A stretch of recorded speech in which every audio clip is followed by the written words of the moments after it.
Thank you, Jennifer. Great. Okay. So, welcome. Glad to see everyone here. I would like to say thank you to everyone in attendance. We really didn't expect such a huge turnout for this event, but we're glad everyone's interested in hearing and listening to Nancy's presentation. It's also amazing to see everyone coming together, especially during these hard times. Again, my name is Ashley. I am a part of UNICA board. Many of our members are present today, showing support. I also want to give a huge shout out to Gaiga and all the other organizations that are making this happen. And just to give a little overview of what UNICA is, this organization really focuses on providing an open space for Central Americans and across the diaspora. And it's very important for us to facilitate these spaces in order to discuss political and social issues that are happening in Central America, but also internationally, because there's a lot of similarities that folks endure from intervention, from imperialistic measures, and colonization. But in order for us to create these spaces, we as UNICA would like to kind of share these community guidelines before the presentation. So in the spirit of creating these safe spaces, we want everyone to engage in these dialogues, but also abide to the following community guidelines. So I'll post them up in the chat after I say them. So the first one is make sure to make space for others to make space for others and take space to share. Raise your hand to participate and speak. So for folks who are interested in asking questions for Nancy, feel free to ask her, because this is a discussion and dialogue. Be respectful to others and avoid antagonistic language. Be open to others' opinion and avoid reactionary responses. Be open-minded and not closed-minded. Ask and respect people's preferred pronouns and identities. Don't be afraid to ask questions. Be humble. We are all learning and unlearning. And also just be really mindful of the guiding principles. Also, before I begin Nancy's introduction, again, a disclaimer, we are recording this presentation right now. So moving forward, today I have the honor of introducing Nancy. So Nancy manages the Workers' Health Program at the Institute of Popular Education of Southern California, also known as IDEPSCA, in Los Angeles, and has been with the organization for almost 8 years. Her scope of work involves occupational health, healthcare access, environmental justice, and workers' rights. In the last 2 years, she has worked on the intersections of health, gender, immigration, and climate-accelerated disasters through recent fires in Southern California. She graduated from UCLA with a BS in chemistry and completed her master's in public health degree at Charles R. Drew University of Medicine and Science.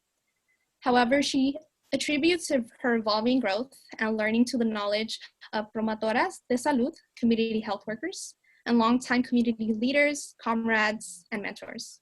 Nancy will be sharing more of what they are learning on the ground while supporting domestic workers, day laborers, and other low-wage workers directly during this pandemic in LA. So please help me welcome Nancy Zuniga. Go ahead and take it away. Hi, thank you. Hi, everybody. I'm so grateful for the space.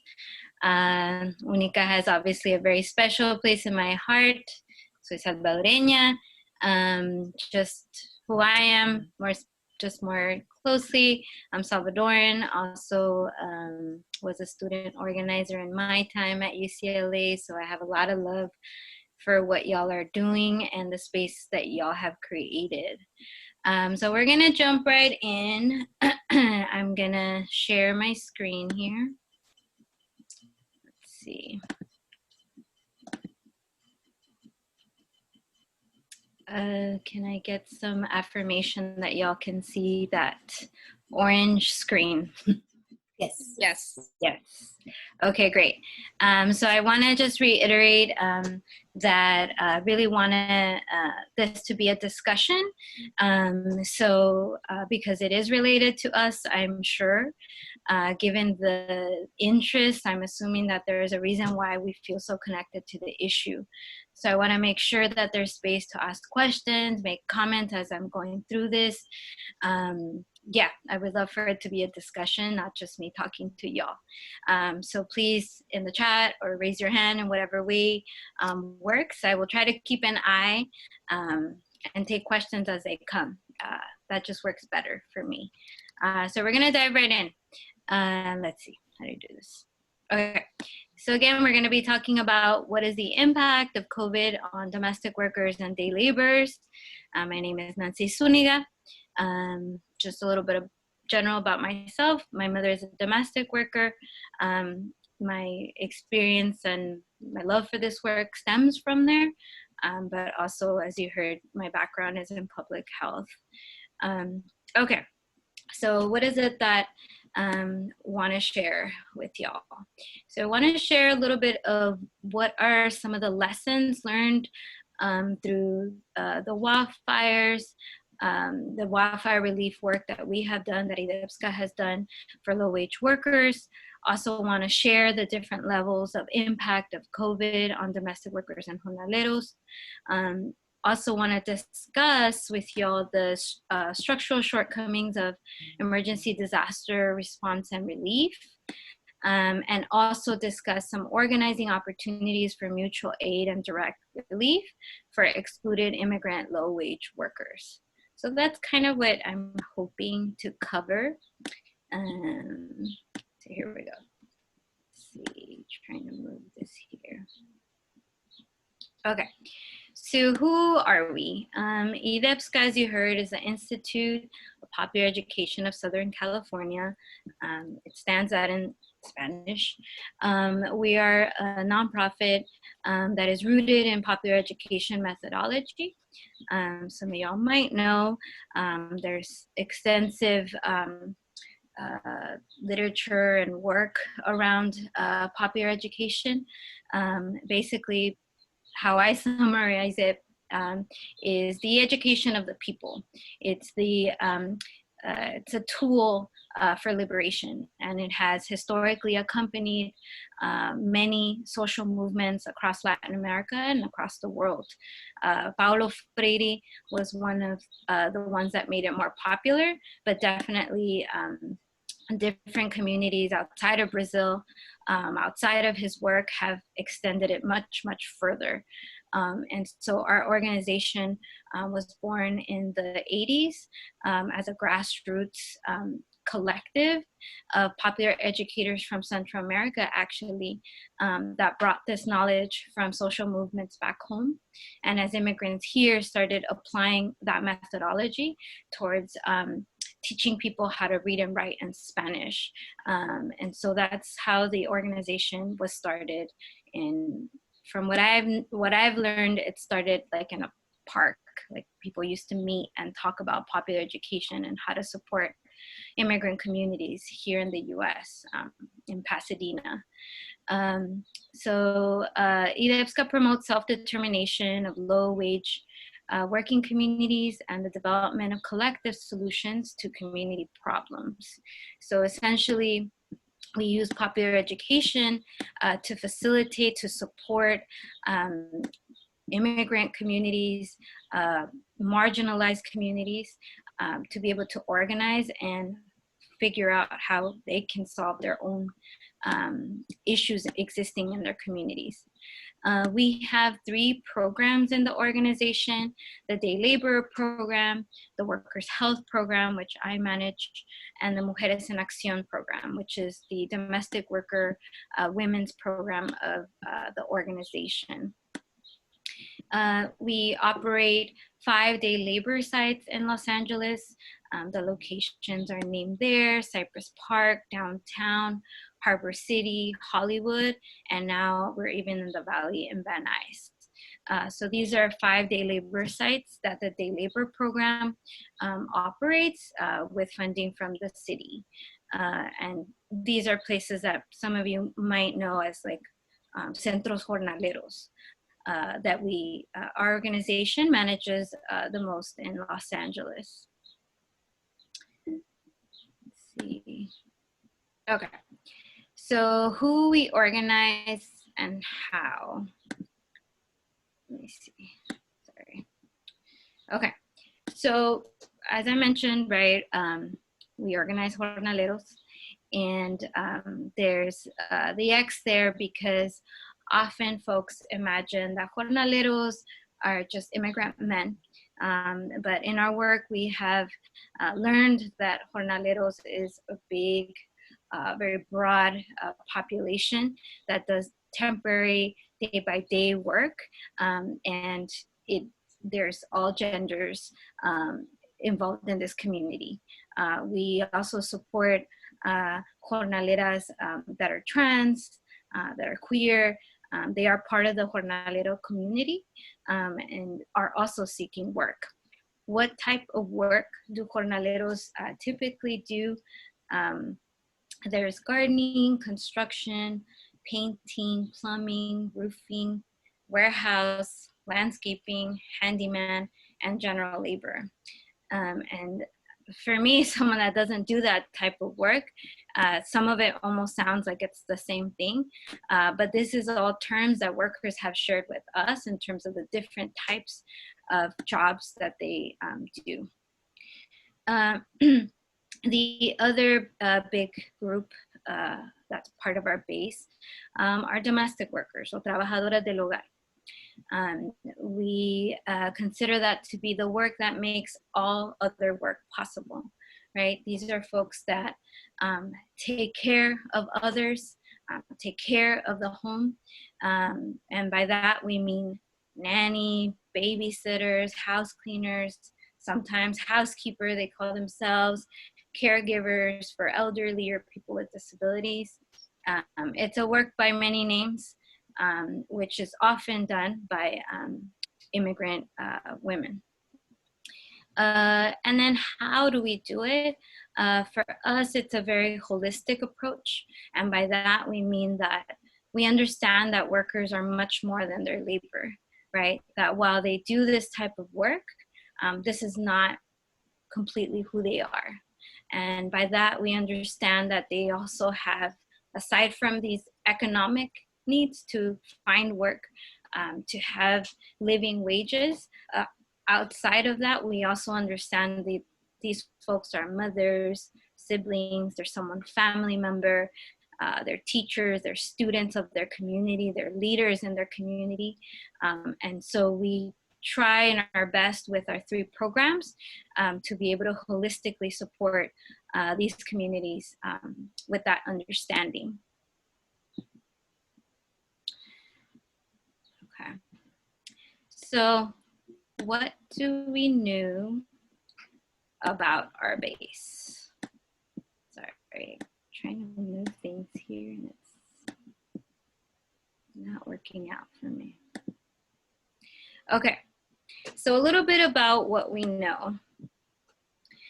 And this is all information based out of the work that we have been doing as an organization. I've been with the organization for around 10 years, a span of 10 years, but working as a manager for 7. And I know that we also have been collecting this information based on the wildfire relief work. So I'm trying to see, is there a chat? No, okay. I don't think there is other things. Okay, so what do we see? So domestic workers and day laborers, their status, their immigrant status. So the reason why I put this there is, one, to make note that not all domestic workers and day laborers are undocumented or are Latino. So I wanted to make sure to clarify that.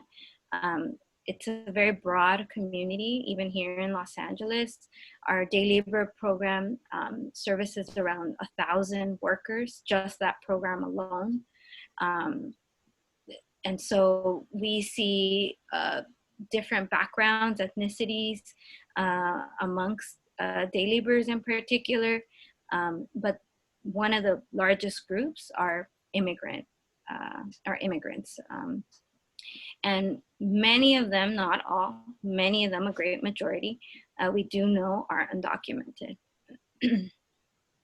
So I put that there first because that is definitely something that's in the background to all these other factors that I'm going to share with you.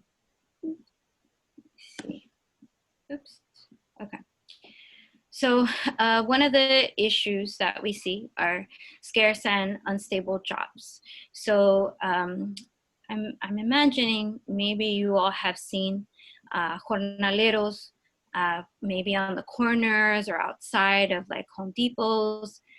There is a big limitation when it comes to job opportunities. There's a lot of different reasons why folks are jornaleros. A lot of different reasons, but it's true that there is this challenge of finding jobs because there are a lot more jornaleros than there are jobs that they can access. The other thing too is that this workforce is seen as disposable, unfortunately. And by that we mean one jornalero today, he becomes injured or he can, he'll decline that job, for example. I can find another one on the corner. And that's the way that we have seen that some employers behave, right? And same goes with domestic workers as well. If, my cleaning lady doesn't, want to take that pay, I can find another one. And I'm saying that because that's actually what workers have told us that their employers tell them. And the other thing that we know is that, folks are making less or minimum wage in terms of how much they're getting paid. We know that that's around 10 to 20,000 a year. Unfortunately, we know that in some cases it's a lot less because here in LA, we are in the wage theft capital. So we also know that for some people, it's even less than that. The other thing, there's definitely health barriers that exist for this community. We know that there's limited health coverage, and that's just part of a larger structural issue.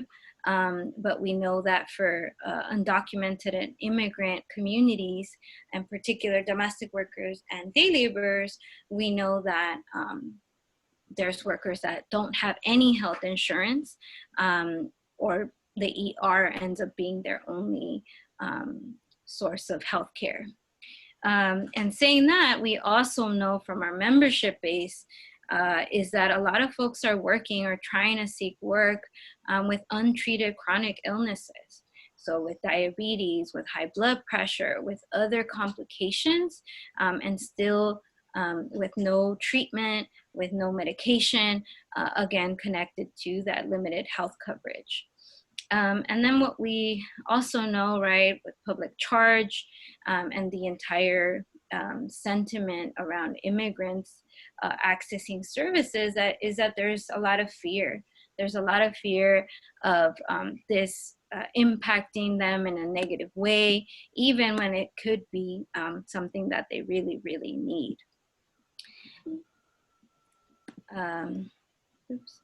The other thing is lack of job protection. So unfortunately, day laborers and domestic workers, when it comes to health and safety, there are so many risks.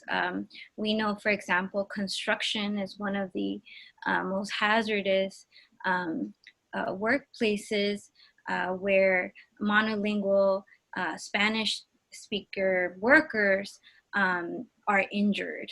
And so, there's a lot of reasons for that. But on top of like the language barriers, a lack of trainings, when it comes to laws and protections, there's very few, or they're excluded completely from protections. And so you can imagine that that also is connected also to some of these other factors. The other thing that I mentioned earlier was wage theft. Unfortunately, we see both wage theft and health and safety violations to go hand in hand, unfortunately. When people's wages are stolen, it's often that in those same places, they're being exposed to chemicals, to falls, to different types of health and safety hazards that may be in other workplaces or other types of workers.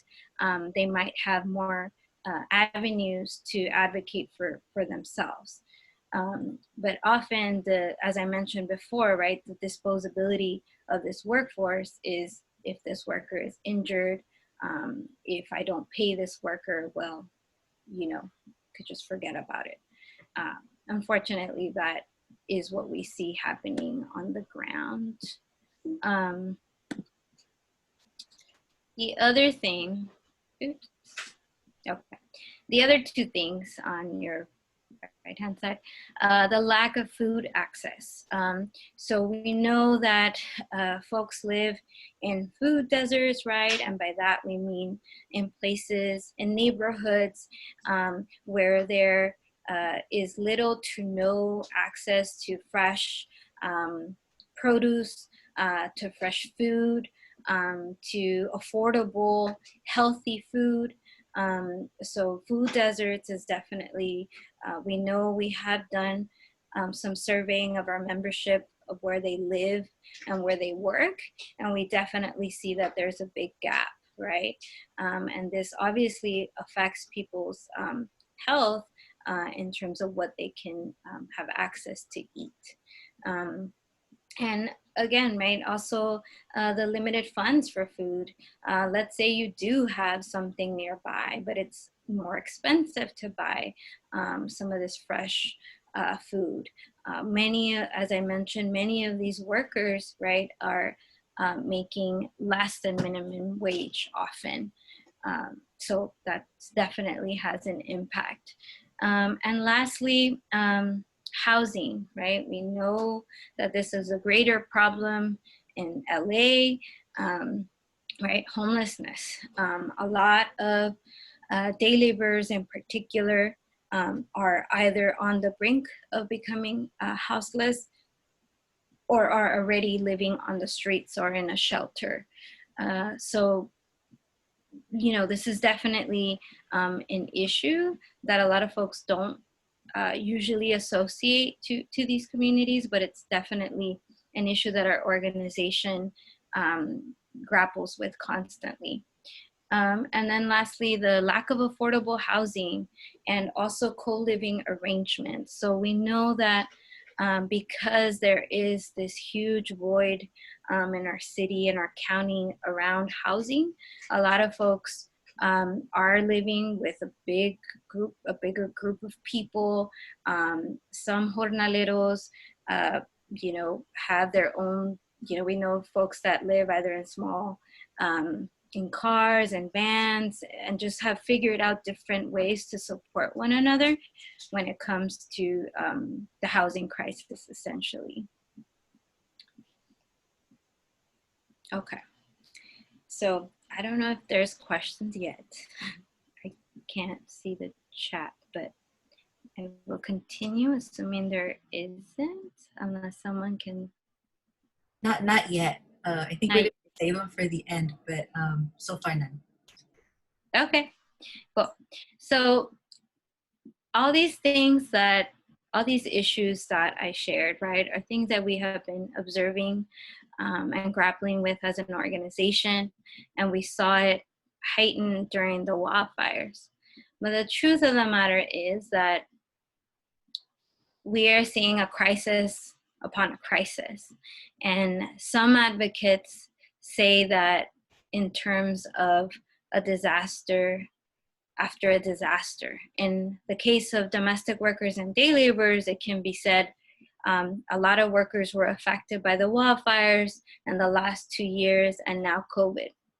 However, the crisis on crisis that I'm referring to here is really talking about a crisis of the system, right? So all of these issues that shared in that flower, if you will, really are a reflection of a bigger problem, right? And so what does that mean when we think about disasters or emergencies? The truth is, and there's a lot of research on this, is that the most vulnerable, medically underserved and isolated communities bear the brunt of disasters or emergencies. And in this case, COVID-19, right? But why is that, right? It's because in the background, we have a much larger crisis of the system. And so these underlying root causes, right? The political and economic system in the background, the safety net, if you will, really, or the lack thereof, makes it nearly I already did mine. impossible. Sorry. That's rude. Well, it's Zoom meetings now, or Zoom thing. Sorry, go ahead. It's okay. So I was just saying that the underlying root causes, right, the systemic causes make it nearly impossible for underserved working class communities to survive disasters and emergencies. In this case, domestic workers and day laborers, they were already, right, if you remember that flower and all those issues, they were already facing these issues prior to COVID-19. So we have that already there. So what does it look like now? And so, you know, I really wanted to kind of just take a minute with this piece because this isn't only true, obviously, for day laborers and domestic workers. It's true for working class communities. And I wanted to just allude to this really great book called Aftershocks of Disaster, Puerto Rico Before and After the Storm. It's a recent book, and it's a collection of essays and art and poetry, really talking about the structural violence pre and post Hurricane Maria, right? That it's not just in the moment of the disaster, right, of the natural disaster, the emergency, it's the entire system that's in the background that really prevents people from being able to recover or even thrive post any type of emergency or public health crisis, if you will. And so it's definitely something that we're seeing right now. We saw it during the wildfires, and we're seeing it now. Basically all the issues just being exacerbated. So what have we done in the last 2 years? We have gotten our feet wet and learning about emergency management. Now I know what that term is more so on the ground. And this had to do with the wildfires in Southern California. That includes the Woolsey fires, the Getty fires, the Saddle Ridge fires. I think locally, for those of us that are in LA, right, we're thinking about like UCLA area and some of the Santa Monica Mountain, California. So, you know, given the population there, those are where a lot of employers, which meant a lot of the population we serve, domestic workers and day laborers. And so technically, emergency management means these are like the 4 basic steps. Mitigation, which has to do with mitigating or controlling the risks and hazards of an emergency. Preparedness, which, as it implies, is creating some kind of plan what to do in case of an emergency. And responses when the emergency happens, that direct response. And recovery has to do with really how to reconstruct and rehabilitate the area that was impacted. So those are technically what, you know, emergency management means. However, it's really hard to do that given what we were just talking about, right? Given this crisis on crisis. There's so many structural barriers in being able to manage any type of emergency. In our case, the wildfires.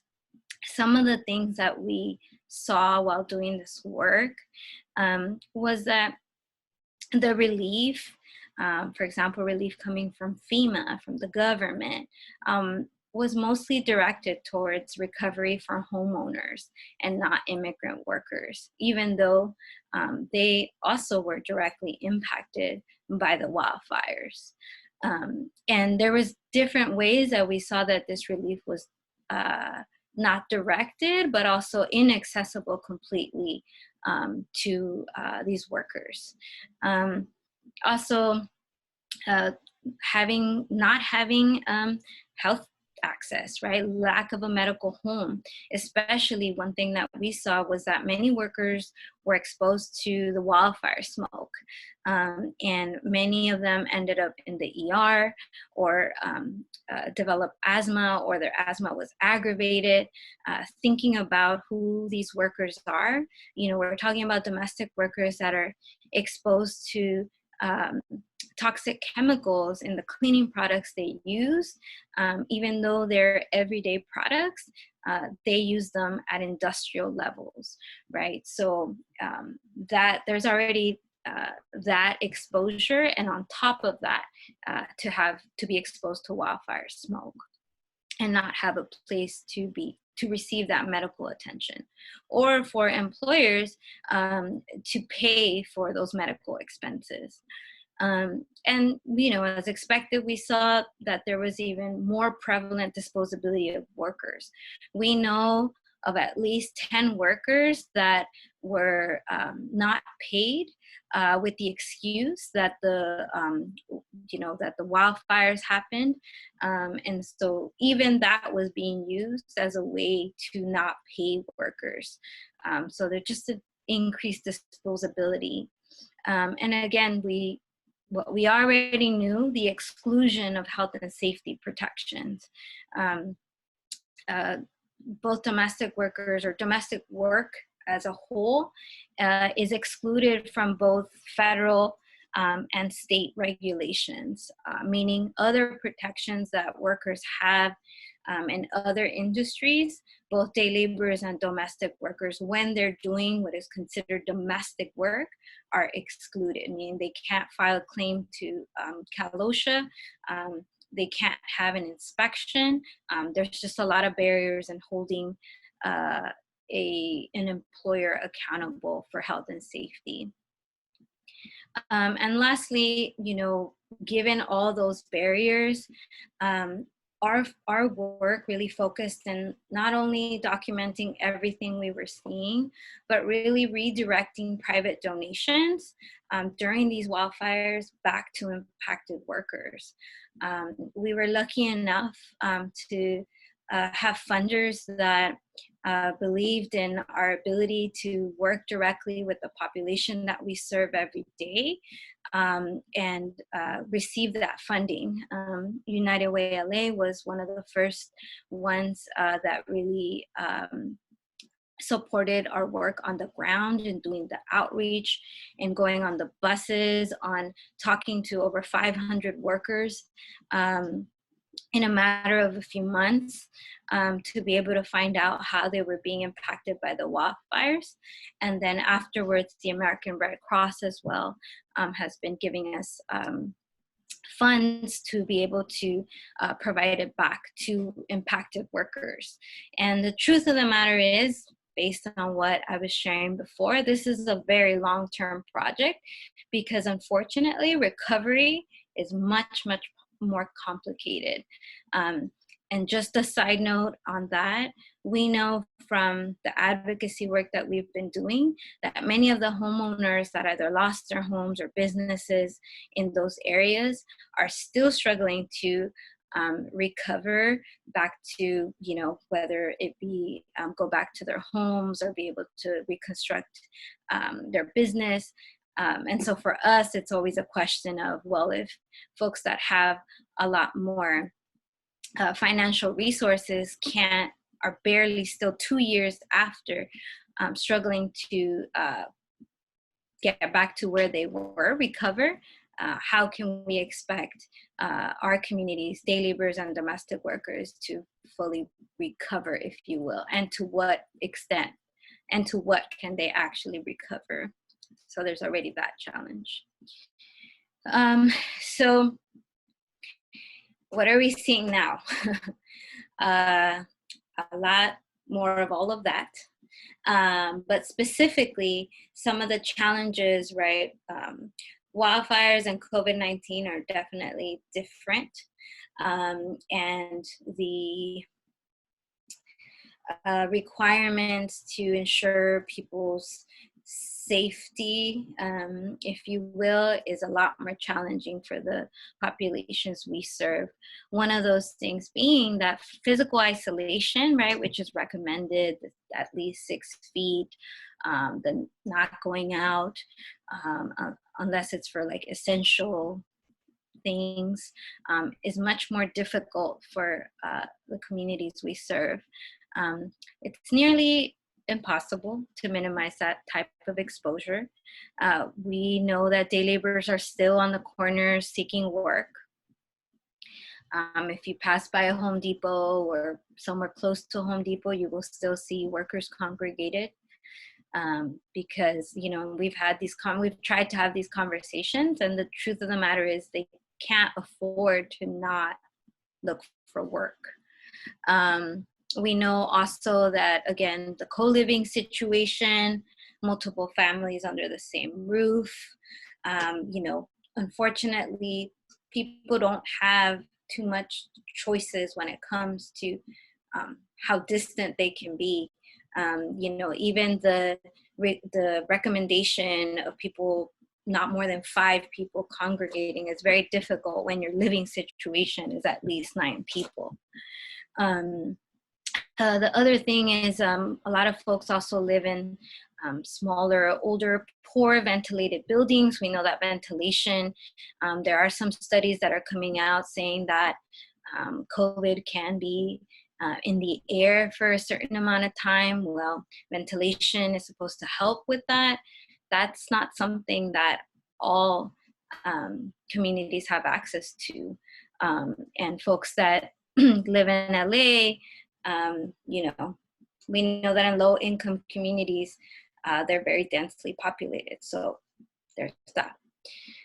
The other thing, the financial aspect, we know that folks lack the expendable cash to cover basic needs.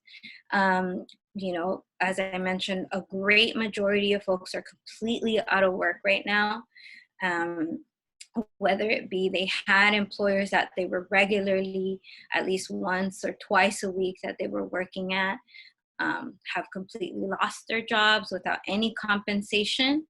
And also they lack savings, right? How, based on the numbers that I shared with you, with large families, how are people going to be able to have that cushion to be able to cover a rent and other basic needs? The other thing is potential exposure without access to healthcare. We know of some workers that have been exposed already, be at work. Some people are still finding work. It's not prevalent, but there are some people that are being offered jobs to disinfect, to clean places that there might have been that exposure. Or also we know that people in their families, they have folks that are more medically vulnerable to COVID. And the truth of the matter is, as I mentioned earlier, is that the infrastructure is not there in terms of our public health system, right? We know here in LA, the main program that we work with is My Health LA, which is the local health program that pays for the care of undocumented immigrants. But we know also that even that program has had its challenges, and especially after public charge. We know that people are distrustful, they're scared, or they might just not know exactly what that program entails. When we try to encourage people to enroll, sometimes people think they have coverage because they have emergency Medi-Cal, right? And that doesn't provide the type of preventive care that My Health LA could potentially cover at some of the community clinics. But the truth also is that there are limitations in terms of the services that My Health LA covers. While it does cover some basic checkups and some medication, we know that there are some challenges when it comes to vision and dental, which is what many of our folks, at least day laborers and domestic workers, and I think immigrant communities overall, struggle to pay for because it is so expensive. And also, we know that community clinics are very impacted, meaning they're packed. And often community clinics just can't take any more new My Health LA patients. And we know from the program that they have been advocating and trying to expand that program to cover more people. But the truth is it's been a challenge. When people hear, well, you can sign up, but you won't get seen by a doctor in like 2 months. It's very disencouraging, right? As I think anyone, it doesn't make sense. If you need to see a doctor, you would want to see them in a timely rate. Yeah. Okay. And the other thing too is state relief is inaccessible, right? Unfortunately, city, county, the state, federal, there's a lot of ways that it's not as accessible. Some of those reasons or applications are online.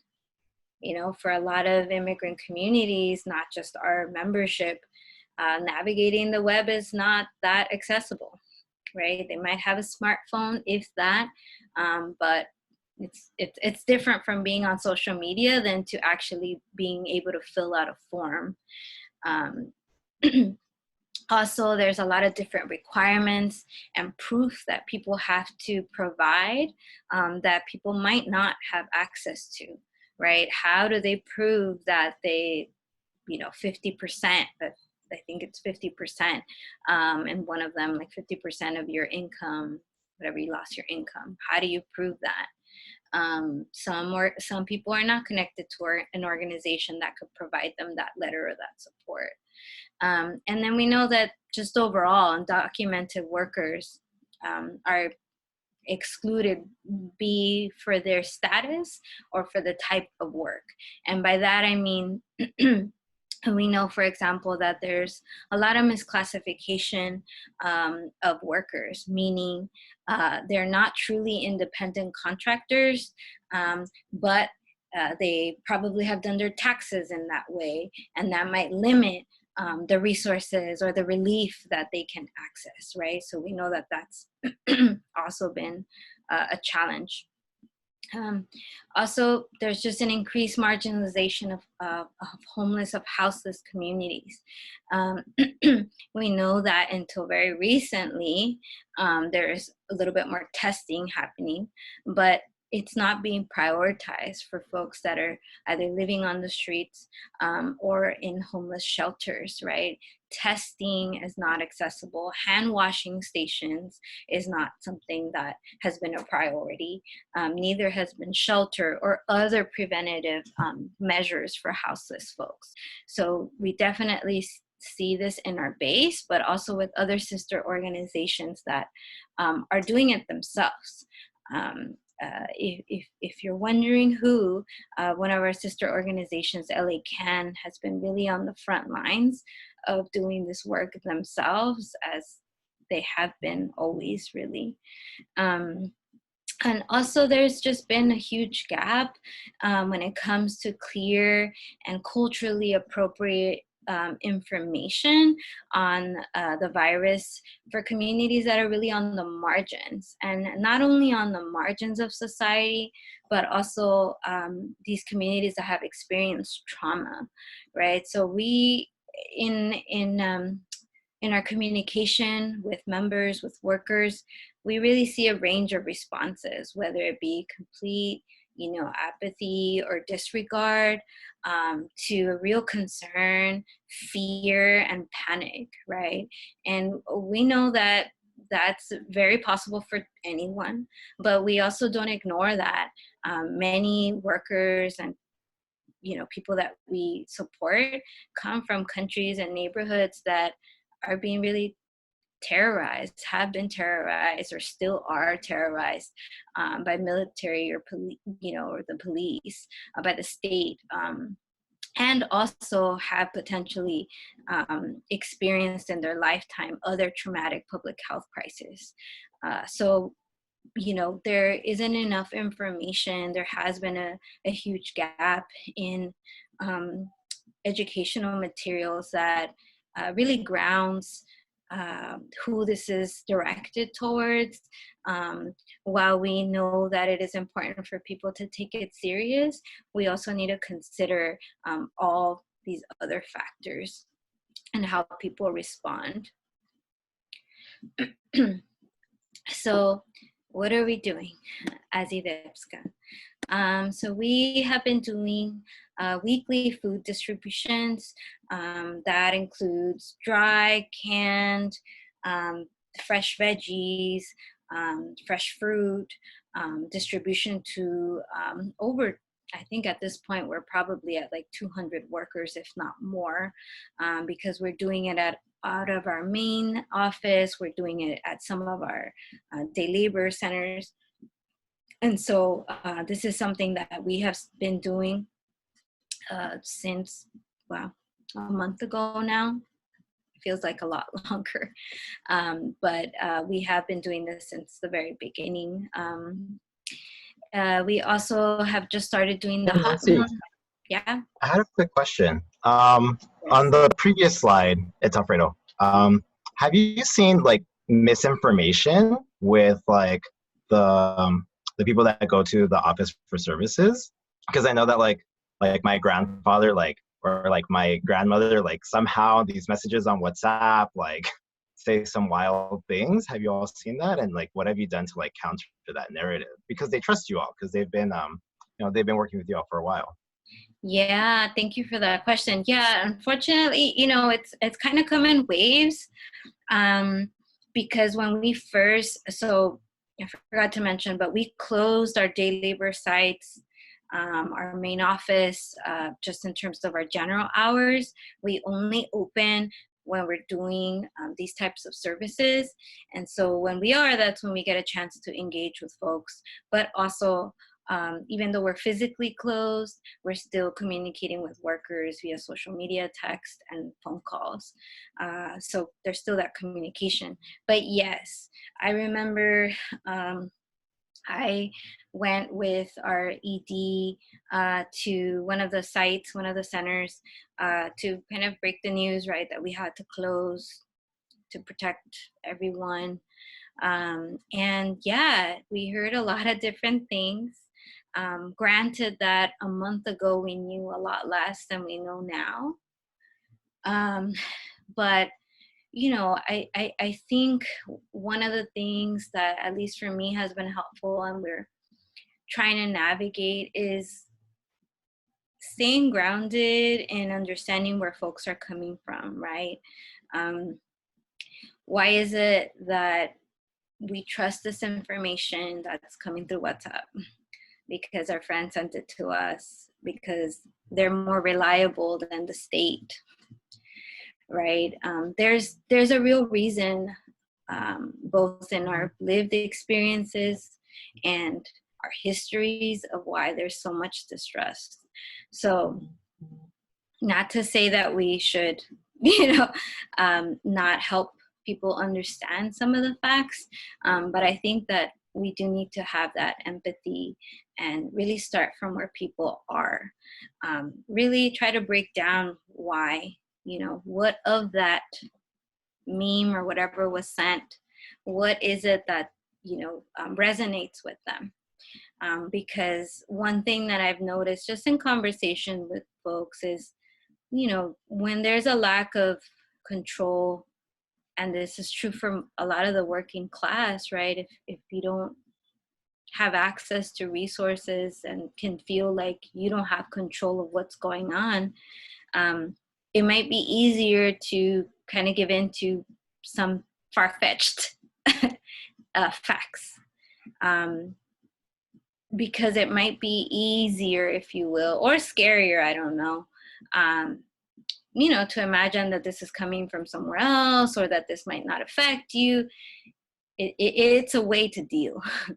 And so I think that the way that we are trying to navigate this is in creating some educational materials ourselves that is directed to these populations, as in directly saying, hey, jornalero, for you, you should probably keep your distance when you're at the corners, right? We wouldn't say that to just anyone. We're saying that specifically for jornaleros, right? So when things are also made directed at a certain community, it tends to also help. And it tends to also help depending on who is transmitting that. So, it's a constant battle. But as I think y'all mentioned earlier in your community agreements, right, we're learning and we're unlearning. And that's true also in how we navigate a pandemic, right? How do we teach each other to take care of one another when the state won't? So that's definitely grounding our conversations. And also, we've been trying to figure out different channels to reach our base. One of the things that our ED has done, for example, is just create videos explaining, for example, some of the stay-at-home orders and what it means, what it could potentially mean for our communities, and posting them on Facebook, a place where we know a lot of our membership is on. And just for a lot of workers, that has resonated because it feels like, our ED is directly talking to them and sharing that information. So, I think we have to be creative, and a lot of this is organizing, right? Organizing is based on relationships. And so when we try to share this information, we have to build on that as well. What are those relationships? Where's the trust? And also being able to admit that we don't know everything at this moment. We are doing the best we can with the information that slowly, I guess, is becoming available. Awesome. Thank you for that. Mm-hmm. I just wanted to make sure that you knew that it's almost 8, and so also let everyone know that Q&A is coming up. So if you have any burning questions, get ready for them. Cool. Thank you. So we were at the food distributions, right, that we're doing on a weekly basis. We just recently started doing the hot meal distribution as well. We are doing that with the support of Councilmember Gil Cedillo, that's providing funds so that we can have hot meals delivered, given to workers directly at some of our sites. A lot of folks, can't really access the food distribution that we provide because they might not have a stove or a fridge where they can store some of the food that we're providing. And so the hot meals is a way to be able to support that. Also, we, as I mentioned, even though we're physically closed. Our day labor program continues to support with job dispatch, meaning employers still, not as much as before, but still do call some of our sites, and our coordinators are picking up and plugging workers to potential jobs. And also, if there's any issues with employers, our organization supports workers in understanding how to navigate that. Also, right, as I mentioned, right, there's some issues, some challenges with accessing like relief funds. So our staff is also supporting workers in applying for those funds, helping them by navigating it through the phone, and our staff doing it online for them. We are also doing a lot of advocacy on that end, asking, you know, whoever it might be, the city, or whoever is promising a certain fund, advocating and trying to get some more questions answered around how those things are being distributed. I know, for example, like with the Angelino card, like there was, the site was like down in the few like hours that it went up, because there was just an overwhelming amount of people trying to access it. And I know that like our staff was trying to figure out also what was going on. And as I mentioned too, health education, we are working on materials that are directed at the populations we serve, and really trying to figure out how we can do some myth busting, if possible, taking in consideration, right, where folks are coming from.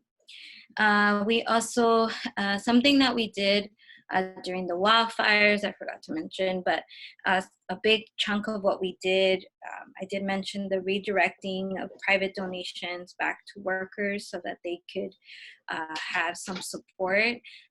We are doing something similar right now from private funders. We are providing financial assistance to workers via gift cards. The reason for gift cards is because it's a little bit more accessible. If people were to receive checks, there's a lot of folks that don't have bank accounts, for example. They have to go cash it somewhere where they would charge them an amount and take away some of the funds that they need so urgently. So Visa gift cards has been a good avenue, a helpful avenue, so that folks can buy the things that they need. And in some cases, we know that folks have also been able to pay bills that they can pay online that receive Visa as a form of payment. So we know that it is something that supports people. We continue to do coalition building, because we know that we can't do this alone. There's just our community, the communities we serve alone, day laborers and domestic workers, is there's such a large concentration here in Los Angeles. And, you know, we see ourselves obviously part of the worker center movement, as well as just low wage worker advocates. So we know that we need to continue building with other organizations. We are also working on this policy, SB 1257. It's called the Health and Safety for All Workers Act.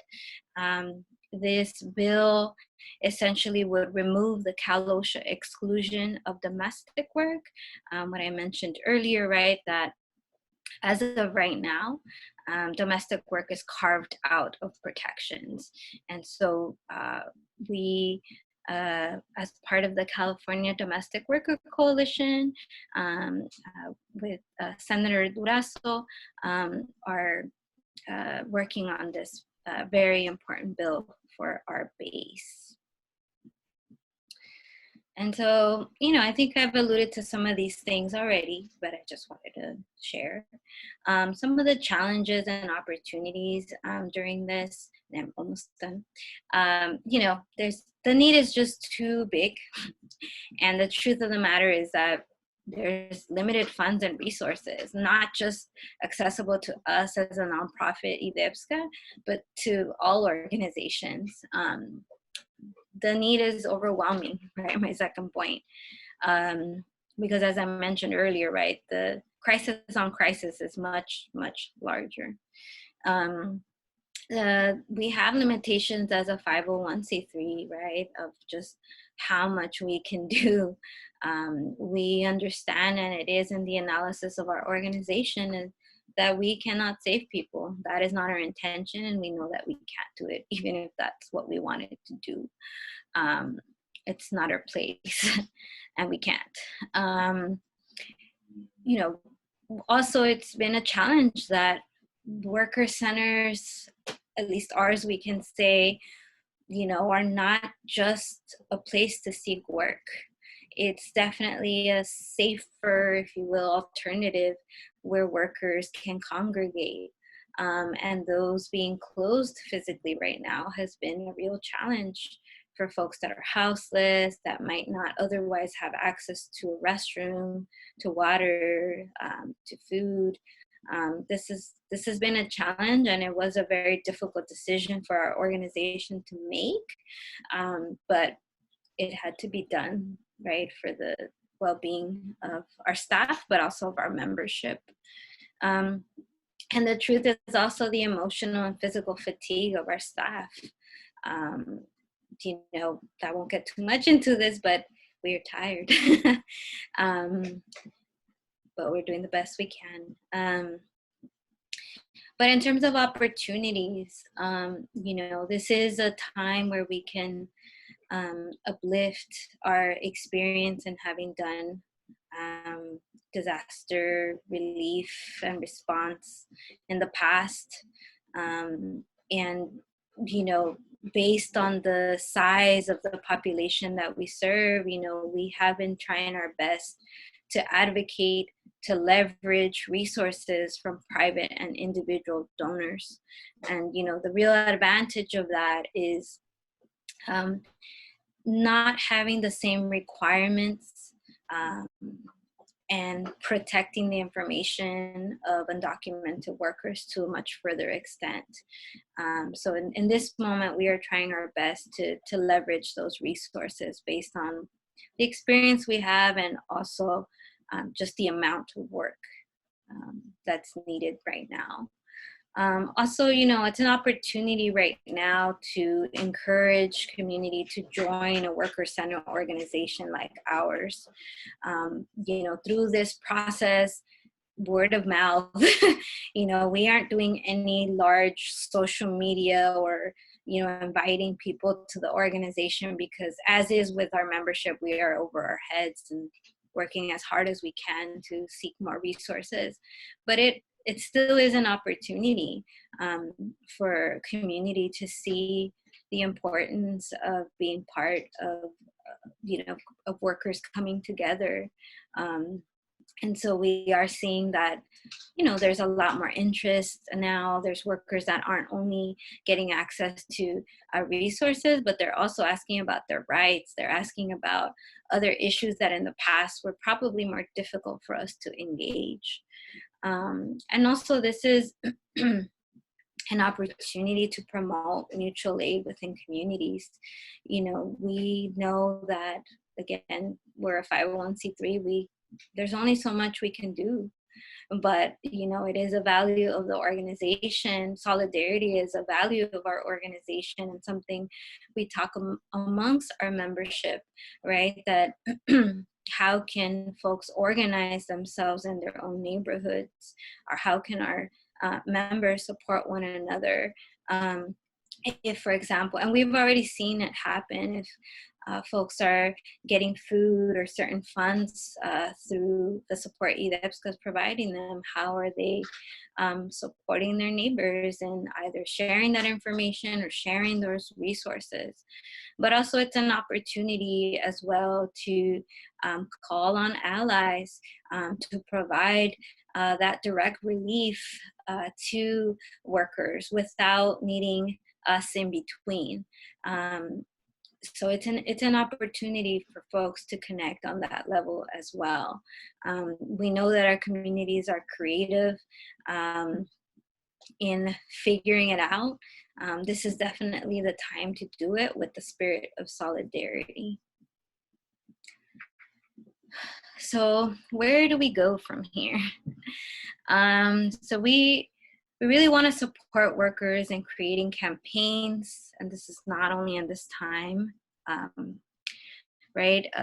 Campaigns that go beyond survival, right? We don't just want the 500,000 whatever relief amount. We need more. Workers deserve and need more. Because we know that the current response, right, even what we are doing, it's unsustainable. Just simply is not sustainable. So we really are hoping, and we're hoping to continue having these conversations with our members about what do we do, right? How did we get here? And also, you know, as a nonprofit, we are trying to document all these challenges and providing that direct relief during a pandemic to really reveal the much larger structural problems, right?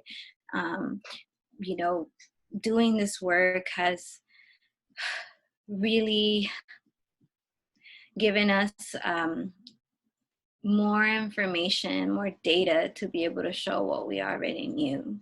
Workers have been struggling since before. So now we are trying our best to make sure that we can uplift what we're learning during this time. And then also we're collecting stories of workers to uplift the health and safety bill that we're working on, but also just to uplift that issue as a whole, right? Yeah. So how can y'all support? One, you know, for sure, if you have the means or know somebody else that does, share our PayPal. Encourage folks to donate. I hope that I have been able to transmit that we are trying to be as intentional as possible as we can legally be in how we distribute and how we support our membership. So there's our PayPal, basically PayPal/IDEPSCA. Everything and anything is very welcome and is going to go back to the relief efforts. I can assure you of that. We are working very hard to make sure that that happens. Connect to mutual aid and grassroots effort. The more that folks can support others directly, the less people will need of nonprofits, or to say the impact will be lessened. So how can we organize ourselves in our neighborhoods, in our own communities? There's folks that might be domestic workers that are close to your family, if not in your own family, how to support them.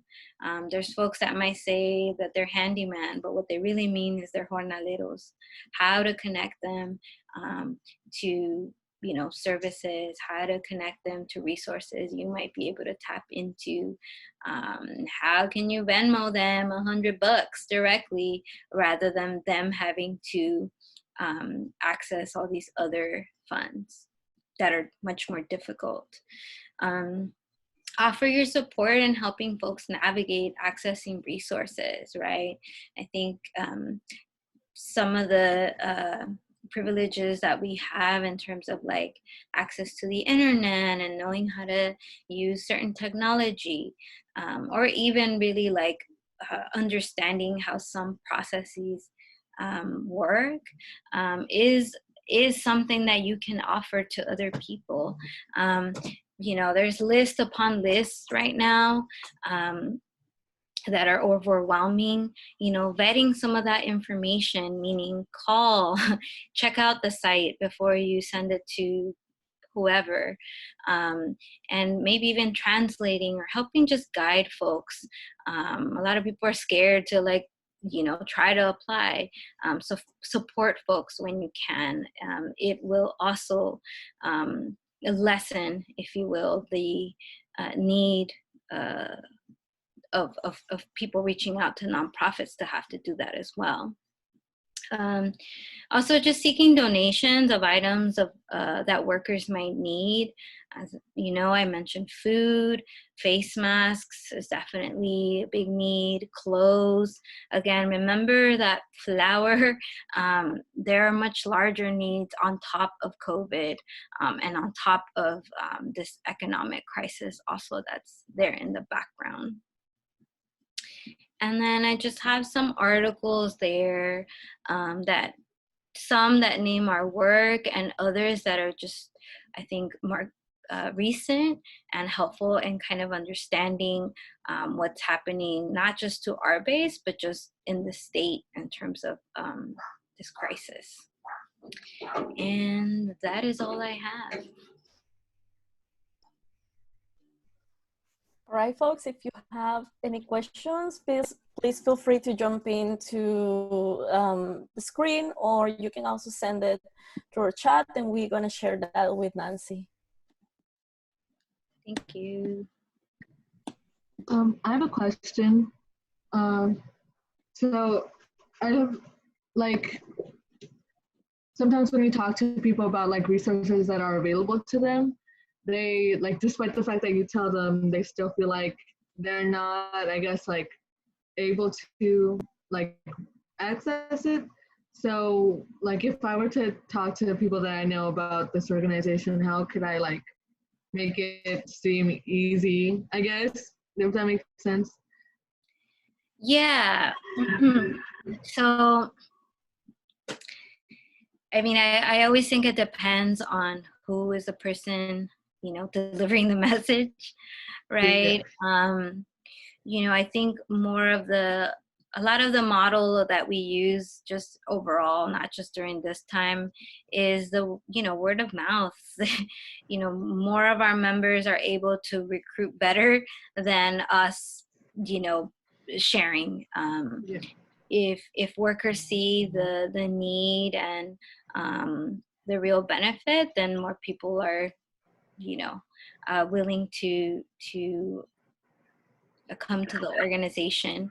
I mean, I would say it depends on things that only you might know of the person that you are trying to refer, Yeah. right? Like, is there a specific need that person has? Is there a way that you can accompany so that that person can feel just better or safer? I can tell you that there's been friends of mine that have referred their tias, their mamas, to our Mujeres en Acción program. And it has helped that it's been their family member to tell them, hey, my friend works there, look, like this is what they're doing. And that has really helped them make that phone call. So, we're not in any way trying to sell, if you will, a membership. And Yeah. we understand why people are turned off, unfortunately, by nonprofits and organizations. We completely understand. But we also know that during this time, there's very few resources. And if, there's certain organizations that are able to tap into it, our community should. So, I think it really depends. I was asking kind of like, I feel like I do know people who could take advantage of this program, but I'm like, I guess I'm sure, because I don't want it, like, how sometimes in our communities there's this sense of like pride, like I don't need help, which is like, how can I bring it up without it coming off as in like I'm saying like, Yeah, I think that's a challenge for sure.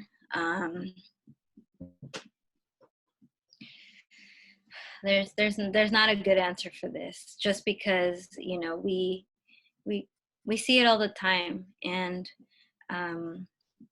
sometimes it depends on what is at stake. You know, is it their living situation? Is it their children? What is at stake? And I think also for us, we try as hard as we can to be very intentional that this is not charity, that we're not going to be, that's not the sentiment when we do distributions, when we, you know, if we have to, we will do, you know, social media or the other media press because we have to, but we're not there for the picture. We're not there for any of that. We know that the need is great right now, and that people need different avenues to be able to stay afloat, if even that. So yeah, it's a difficult question. I don't have just a solid answer for that. I understand. Thank you.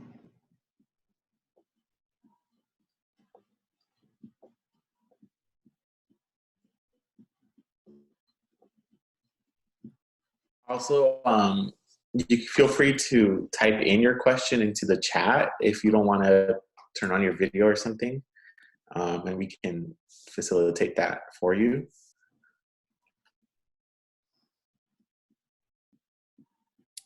Hi, this is Ashley. I wanted to say thank you, Nancy, for this presentation.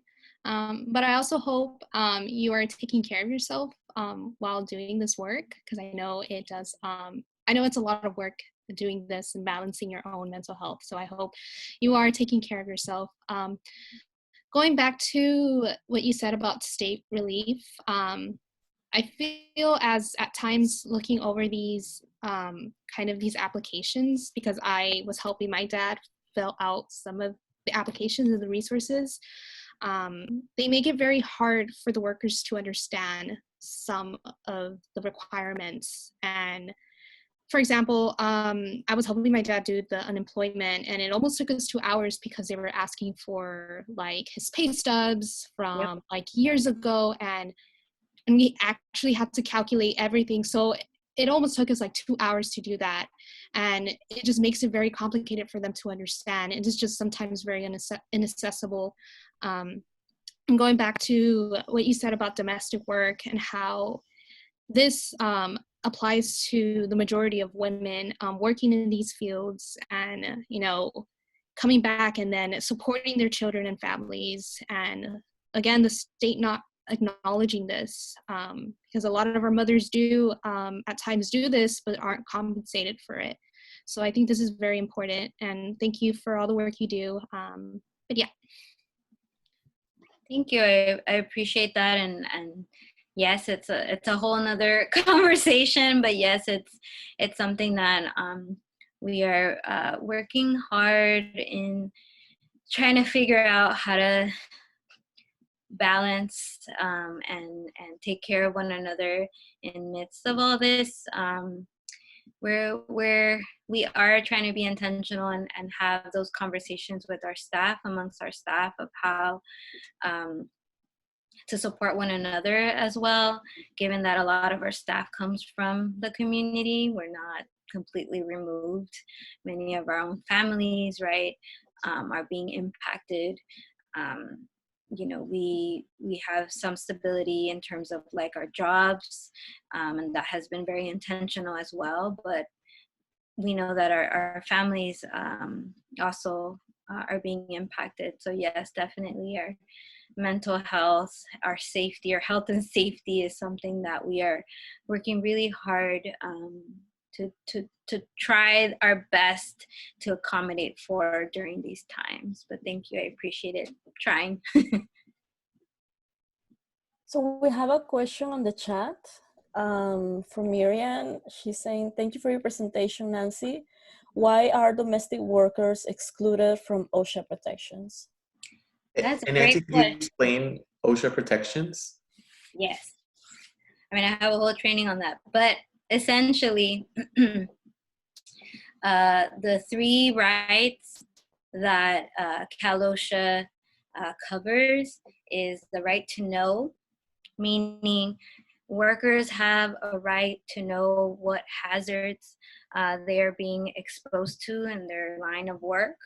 That can be things that are covered under right to know. For example, an easy one is like chemical hazards. You have the right to know what ingredients are in X cleaning product that you're using at your job. And there's certain regulations around how employers need to do that, for example. That's right to know. A right to protect. That means that workers, that's kind of a more broad one, but essentially what it means is workers have a right to do what's necessary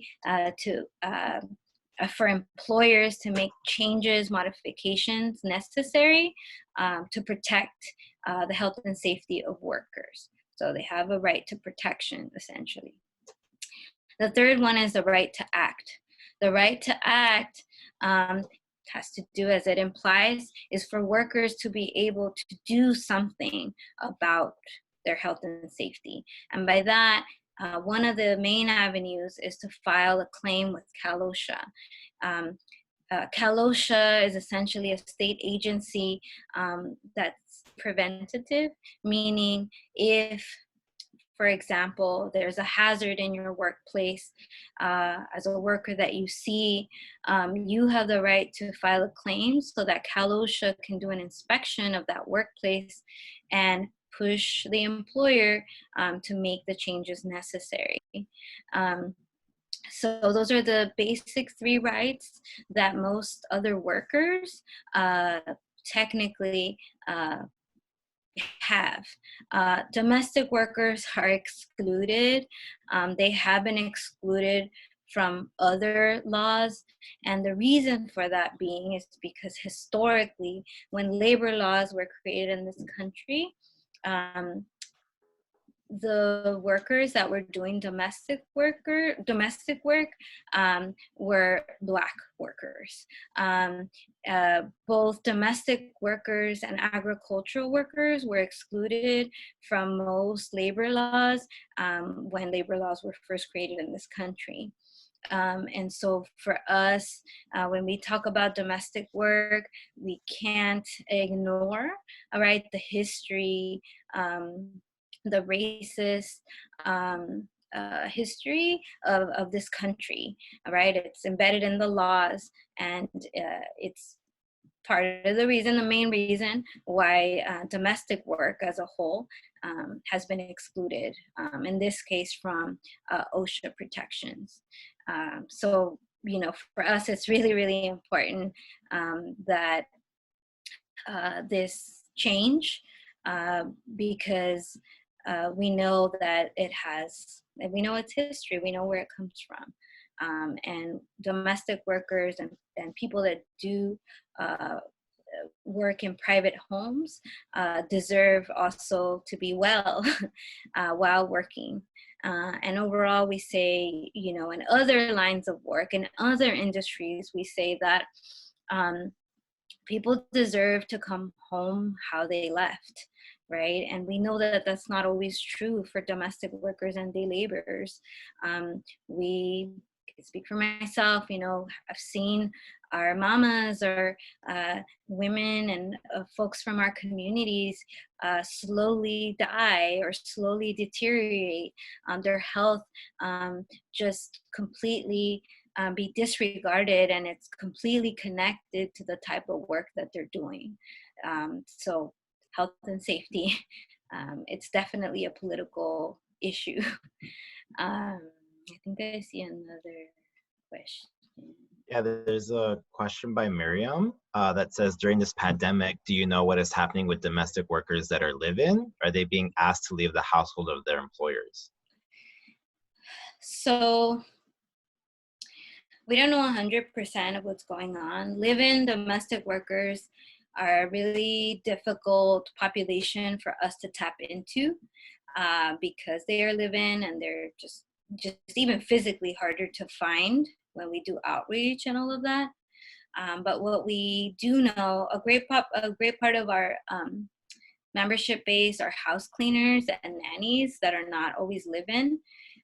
We do, however, know from sister organizations that there are caregivers that are technically domestic workers that are being exposed because they're taking care of, say, the elderly or other folks who might be immunocompromised. And we know that people are still working. We do know of some workers that have been exposed and don't have fully the resources to self-quarantine. And that's been a challenge that even though it's not our members, but we share because we know it's the same base, is, you know, one, why aren't employers taking that responsibility, right? Again, this goes back to the health and safety conversation, that technically it should be the responsibility of employers to protect their workers. However, that's not happening. So, you know, we do know of some workers that are still, I don't know if living in, but definitely still working, and they're being further exposed. And that is why, too, for a health and safety bill, we are really trying to uplift those stories. Health and safety was already an issue for domestic workers prior to COVID. Now it's even much more important, right? Because in many ways, some domestic workers are frontline workers because they are taking care of the health of other people. So, you know, I don't have a full answer for that, but the short answer is that there are some people that are still working. Yeah. There's another question here from Daniela that says, are there any bills, legislations that aim to protect day laborers? Why or why not? So maybe you can talk a little bit more about the bill that you all are working on. Mm-hmm. Thanks. Yeah. So technically SB 1257 would include day laborers because many of them do work in private homes that Cal OSHA might consider as domestic work. An example we saw during the wildfires is a worker workers, for example, filing claims that they were doing some type of gardening work and they were exposed in that way. That claim wouldn't have any legitimacy because technically that would be considered domestic work. So in a sense, this bill would protect the health and safety of day laborers as well. We classically think of domestic work as like women doing that work, but the truth of the matter is, based on the labor code, domestic work is pretty broad, and it really includes a lot of different activities that are done in a private home. That could be gardening, cooking, certain types of gardening. Yeah, so that's basically a bill that would protect day laborers as well. And is there any way that folks can support you all with this bill? Like, is there like a letter writing campaign or calling legislators? Yeah, thank you for that question. Yeah, so we are doing different days of action. We did have a press conference like a week ago, 2 weeks ago, I can't remember. It was like the virtual launch of the campaign. I really, really recommend that you follow the California Domestic Worker Coalition, also IDEPSCA. And you can see the campaign launch. Share it, please share it. There's so many workers that are not connected to an organization and wouldn't find out otherwise that this campaign is ongoing. Share it. So that is definitely an easy way that you can support this. Also, we have been doing like selfies and posting them on social media to get more attention, and tag the California Domestic Worker Coalition, so that they can see it and we could keep uplifting that. If you have family members that are interested in getting involved with this campaign, invite them to our social media so that they can also plug themselves in.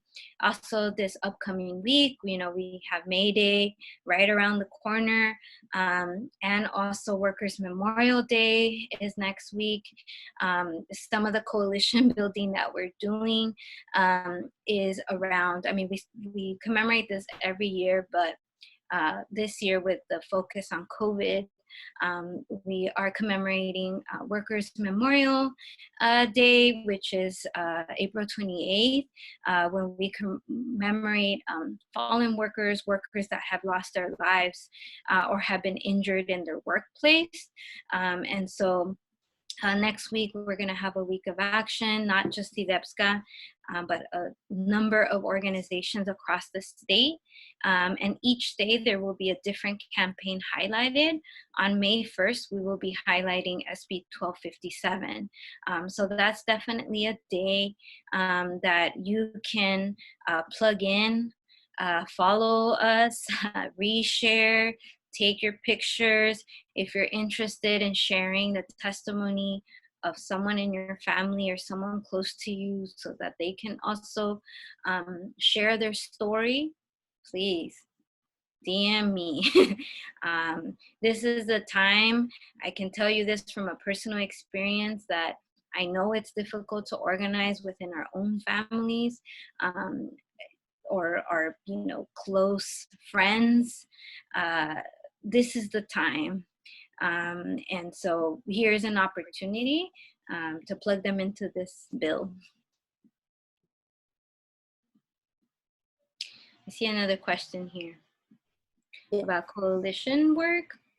Yeah, it says specific coalitions or collaborative work that IDEPSCA has been doing right now during the time of COVID.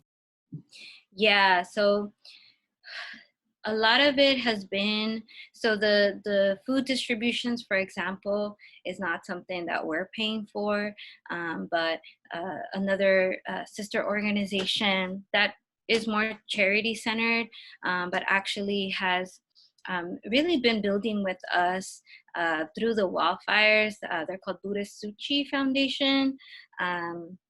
We've been building with them, and they have really leveraged the resources that they have to make sure that it gets to workers that need it, because they have seen that we are reaching communities that are nowhere else really receiving these resources. So that's one.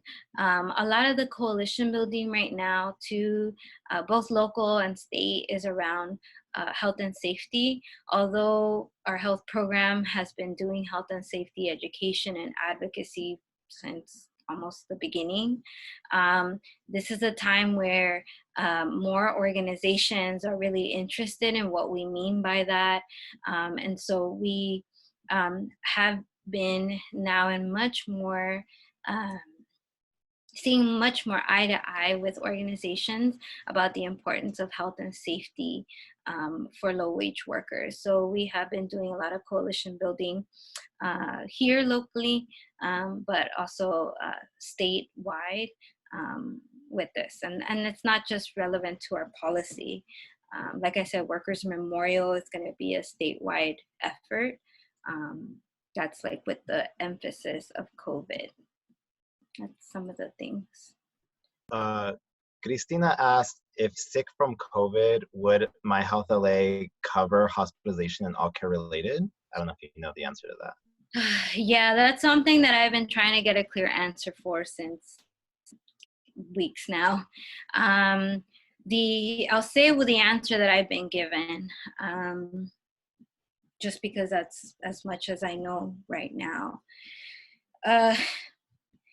We know that there is already a huge gap in the lack of testing, just overall. even for folks that have access to insurance.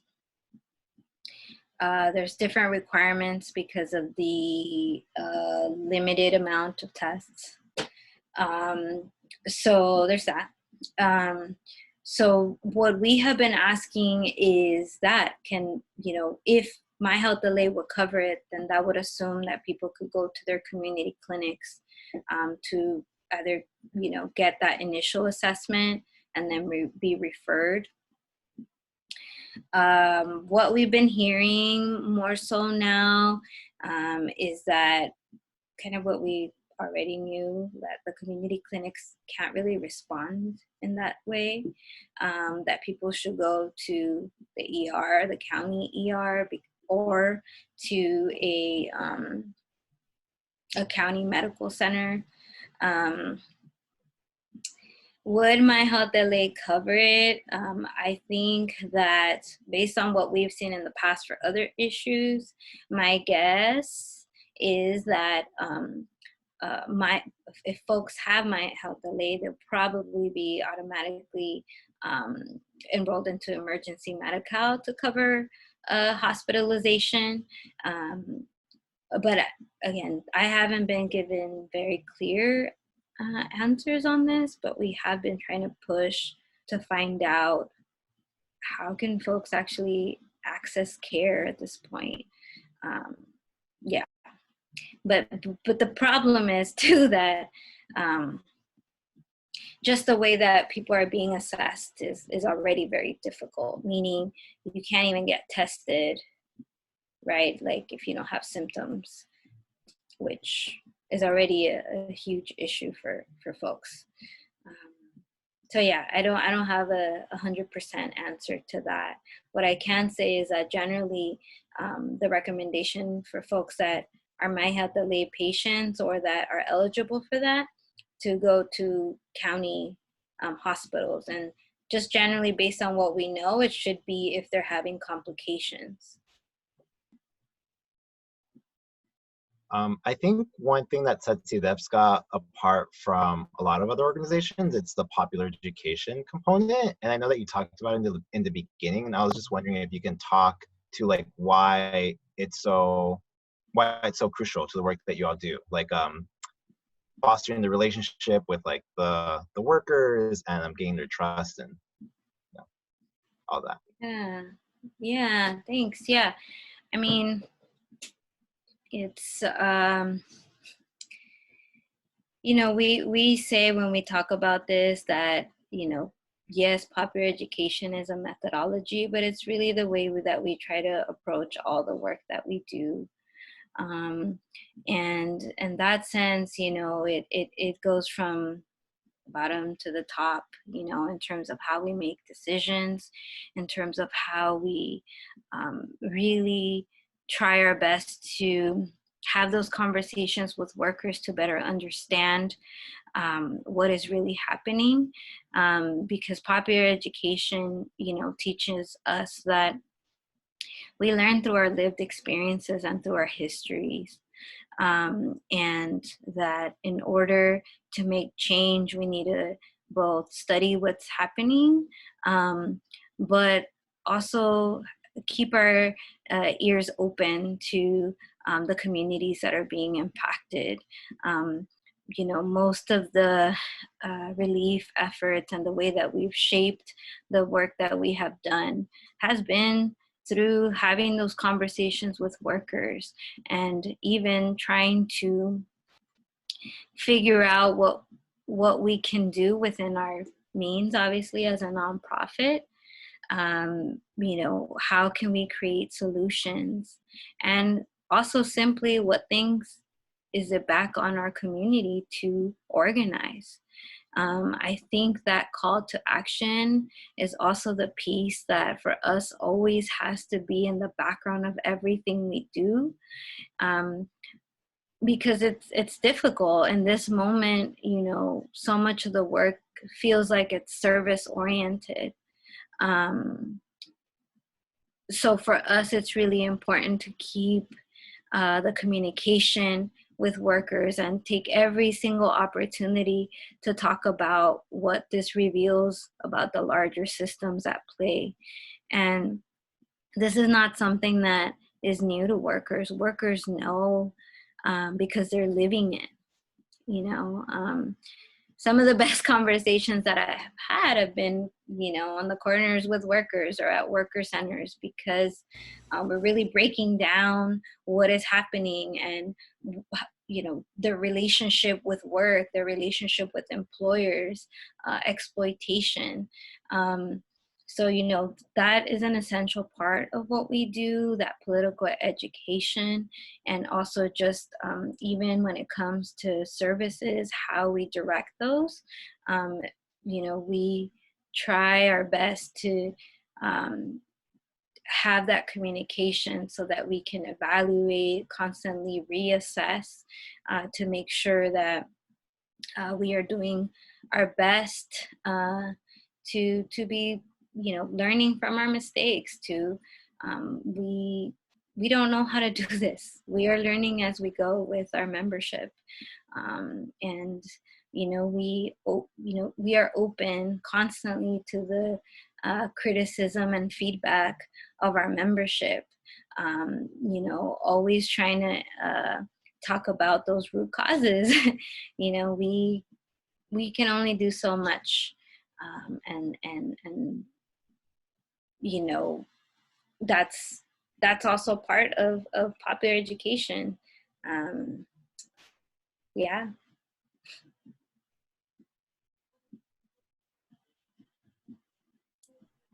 Do folks have any more questions? It's 8:45 right now, so we like have 15 more minutes allotted.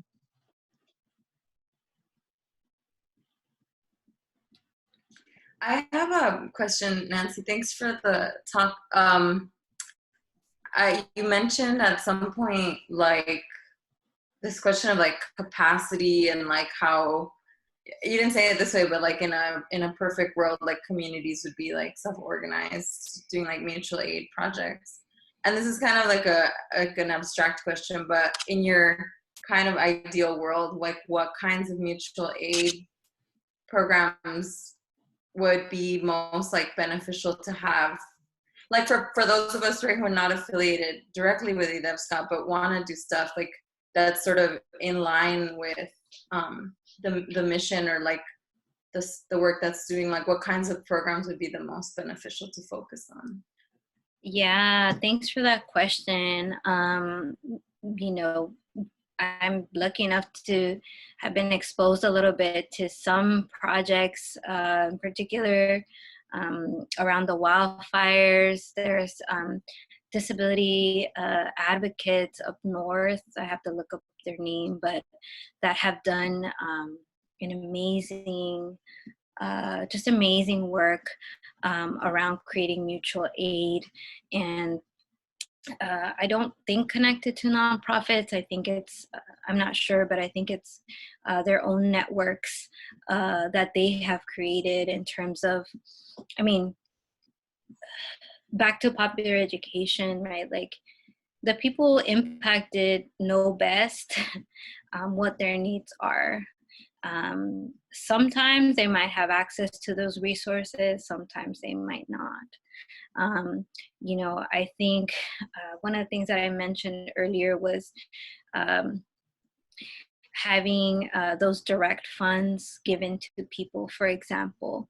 You know, I know that in certain immigrant communities, you know, there's tandas, for example, people pretty much loaning, if you will, money to one another in a time of need, or just in general to support the huge income gap of the working class, right?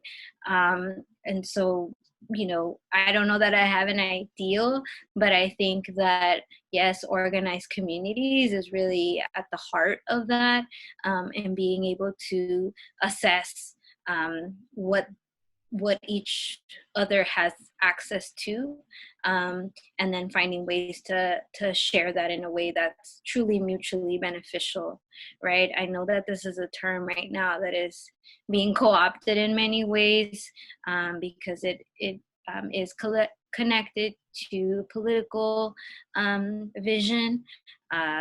So, you know, we IDEPSCA try to not use that language in that sense. But when we say that, we mean that, you know, connect to grassroots efforts, if not organize yourselves and your communities to be able to provide that to your neighbors, to your, you know, whoever your community is. And yeah, and one example that comes to mind is what some disability folks did up north in terms of like creating the communication amongst one another, being able to share certain equipment, for example, that was needed and that no one else would have thought, you know, to support this community, and they had to pull themselves together, excuse me, to assess and then figure out how to get those resources to one another. So yeah, I don't have an ideal, but I think there are some examples, and people are getting very creative. You know, we do ask allies, you know, if they really need us in between helping workers, if there's, and we've also told this to employers, you know, don't ask us what we can do for workers. You can also ask your worker what you can do to support them.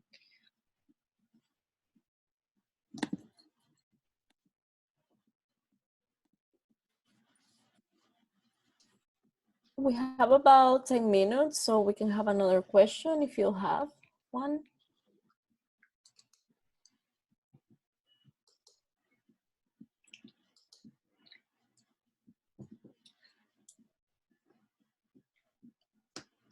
Sounds like everybody's tired.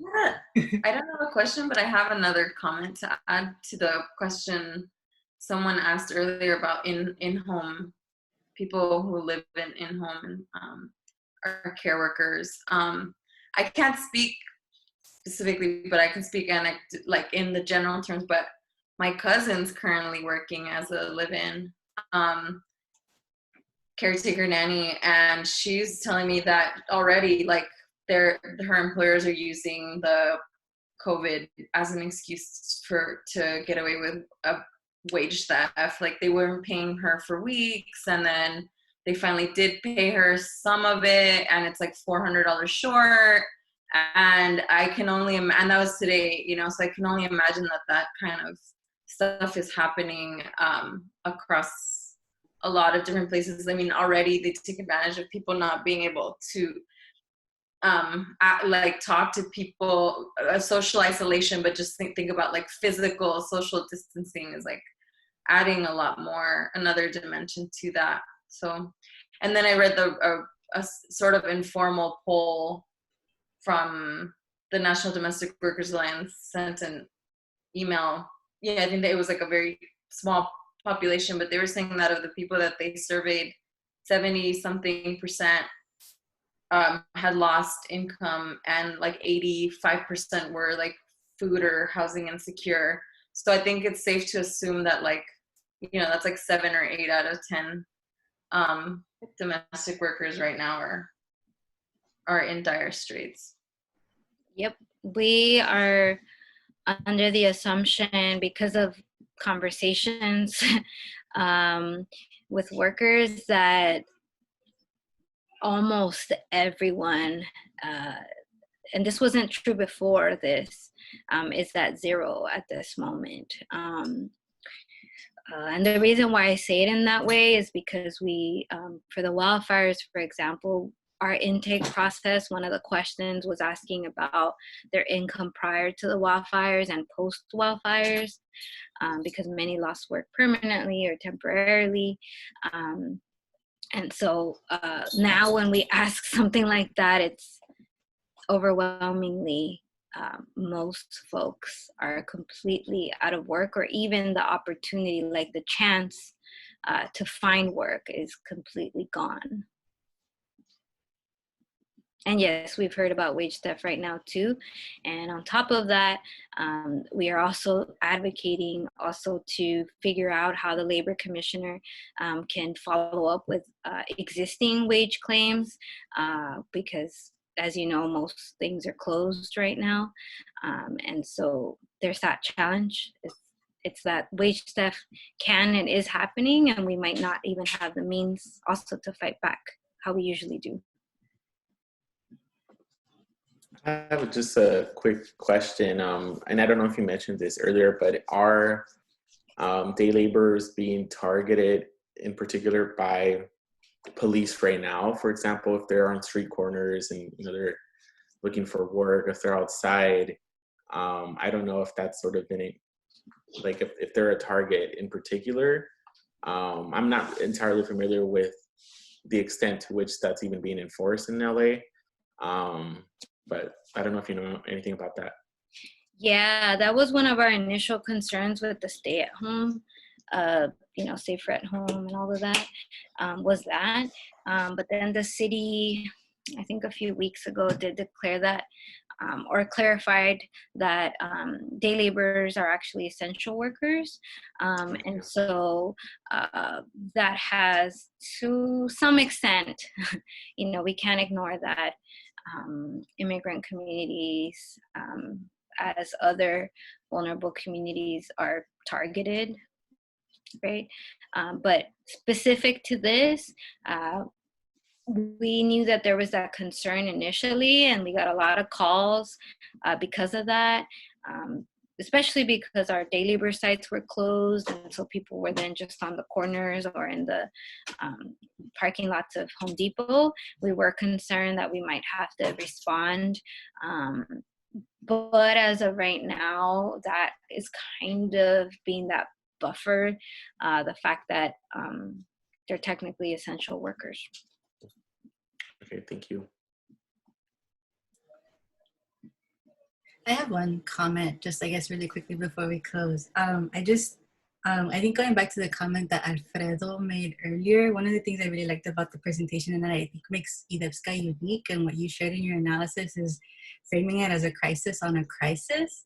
I really appreciate that because I think I've heard that, I haven't heard that from any other nonprofit, at least like framing it in that way, like really thinking beyond that, and then really just emphasizing the need to support workers by being with them and not just like providing services. So thank you for sharing that. I think it's also like thinking about political education, right? For UNICA, right? Us as students trying to think about ways that we can support. And I think you already shared a bunch of different ways that we can, but if there's any other ways, I think that as students, we can support tangibly as students. I think that would also be great for us to, think about like our work as student organizers and building also with workers outside of the university. If there's anything that we can do, like by all means. Yeah. Thank you. Yeah, for sure. Yes, definitely. And, I wanted to say this at the beginning. I don't remember if I said it anymore, but, I know that for many of us, this is connected to our reality. Either our parents or someone close to us has been or is a domestic worker, has been a day laborer, is considered for whatever reason a day laborer. And so this is also us. So as organizers, it also means we're organizing our own community.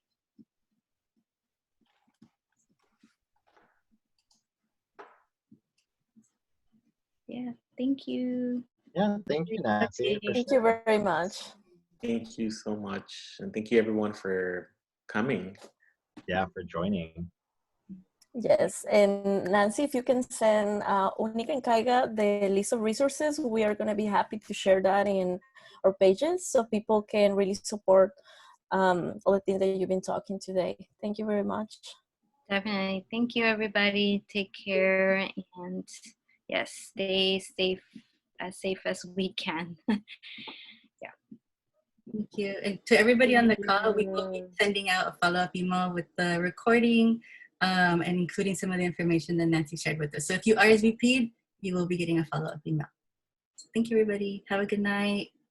Good night, everyone. Bye, all. Take care. Bye. Bye. Thank you. Good night, everyone. Thank you. Good night. Like, we got like bridges and cars and nothing.